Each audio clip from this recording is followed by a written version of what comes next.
talaga sa ating pamilya. At isa sa mga patunay rito ang pagdalaw sa mga yumaong mahal sa buhay tuwing sumasapit ang undas. Nakatutok si Maki Pulido live mula sa Manila Memorial Park sa Parañaque. Maki. Mel, sabi nga undas ang isa sa mga okasyon na kahit sabihin pang moderno na ngayon ang panahon ay nananatili pa rin ang pagpapahalaga ng Pinoy sa kanyang mga kaanak, buhay man o patay. Mataas na nga raw ang paggalang ng Pinoy sa mga yumao, malalim pa ang relasyon ng pamilyang Pilipino. Kaya pag undas, hindi maputol ang nakagawi ang tradisyon na nagsasama-sama ang halos buong pamilya para gunitain ang mga alaala ng mga nauna na. Tuloy kahit long weekend sa himlayan ng punta ng maraming Pinoy sa halip na sa bakasyunan.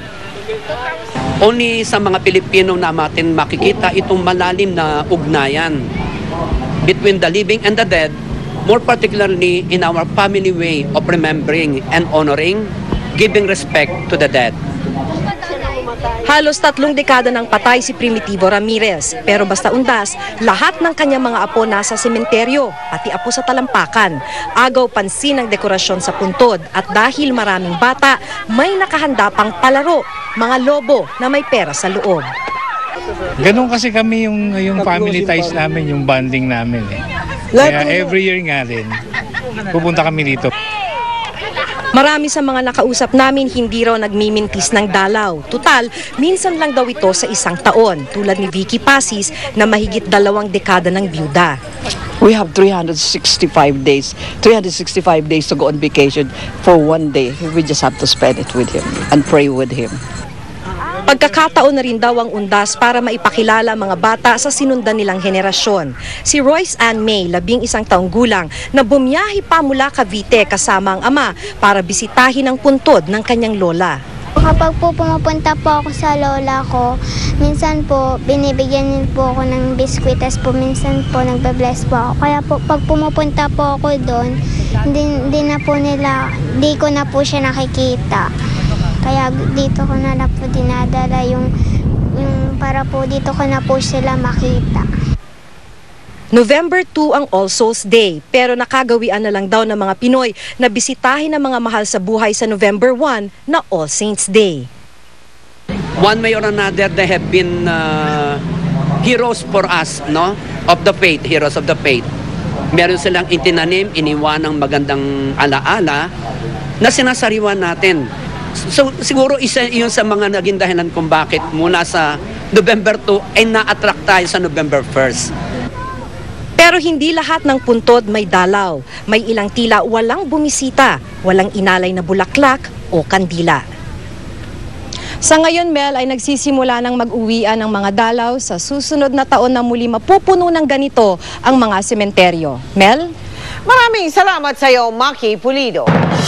Kanina lang po, pinakita sa atin ni Tina Panganiban Perez live yung pong daloy ng trapiko sa North Luzon Expressway. Sa puntong ito, silipin po naman natin ang South Luzon Expressway. Nakatutok po doon live si Ivan Mayrina. Ivan, kamusta dyan?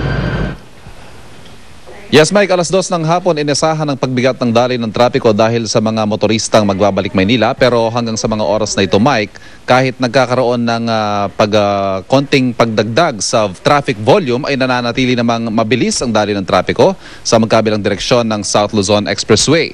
Bandang 4:00 nga kanina, Mike, ay binagtas natin ng SLEX northbound mula Calamba pero maluwag at walang pagbibigat sa anumang bahagi ng SLEX. Maging ang bahagi ng Bikutan hanggang sa Alabang kung saan pirming mabigat ang daloy ng trapiko dahil sa construction ng Skyway 2 project ay maluwag din ang daloy sa mga oras na yon.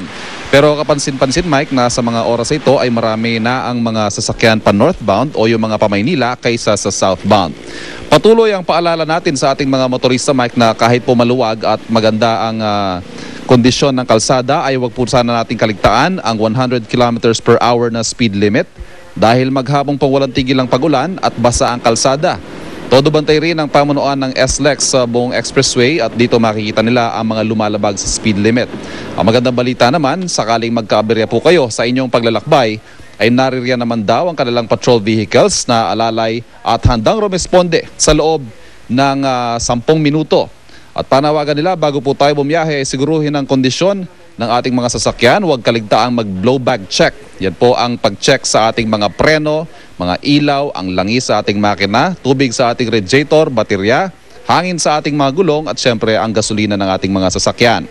Sa buong maghapon ay walang naitalang major incident saan mang bahagi ng SLEX maliban sa ilang mga stalled vehicles o yung mga sasakyang tumitirik. Ang hotline po ng SLEX ay 049-508-7539. Sa ngayon at anumang oras ay patuloy po ang pagpapatrolya ng mga kawani ng SLEX para magbantay sa mga magbabalik Maynilang motorista. Lalo na po ngayon. Sa mga bibiyahe, paki-check na maigi yung sasakyan, kailangang working condition siya. Saka ngayon medyo muulan, konting ingat sa pagmamaneho, huwag tayong tulad nga ng sinasabi natin, mahalina dun sa malinis na kalsada. Maintain natin yung tamang bilis at stay safe palagi. Mike, mula ngayon sa mga oras ito hanggang mamayang hating gabi, inaasahan ng patuloy na pagbigat ng traffic volume, partikular itong northbound lane ng SLEX. Pero maliban po sa bahagyang pila sa ilang mga exit sa kahabaan ng SLEX, ay wala pa po tayong aalalahaning traffic sa mga oras ito. Mike? Kitang-kita iba na talagang basa yung daanan dyan sa SLEX. Kaya tama, ingat lang mga kapuso. Maraming salamat, Ivan Mayrina. Abangan! Empleyado ng isang punerarya arestado dahil sa tangkang pagbibenta umano ng bangkay. Seguridad sa ilang matataong lugar sa Pilipinas sinigpitan kasunod ng banta ng terorismo sa Amerika. Batang may cancer na tinulungan ng GMA Kapuso Foundation, pumanaw na. Walang patid na pagtutok dito sa 24 oras.